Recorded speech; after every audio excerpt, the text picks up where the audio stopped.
With Android Auto, you can access some of the features of your Android device through your vehicle. Visit this website for a list of available functions and compatibility. For best results, update your device to the latest software version. If your device is not equipped with the appropriate software version, you may need to download the Android Auto app to your Android mobile device to use this feature in your vehicle.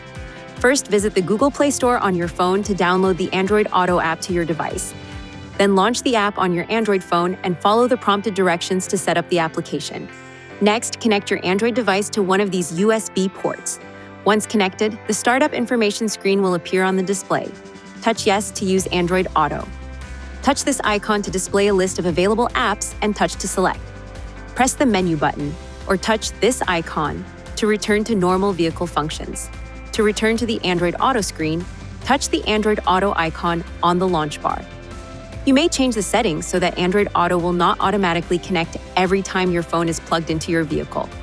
To adjust these settings, push Menu, touch Connections, Devices, this icon next to your device's name, Smartphone Projection, then Startup Options to adjust the settings. From this menu, you can also touch Vehicles Help for Android Auto to view helpful tips on using the app. From the Devices menu, you can touch to switch to a different device. For hands-free operation, you can press and hold this button on your steering wheel or touch this icon on your screen.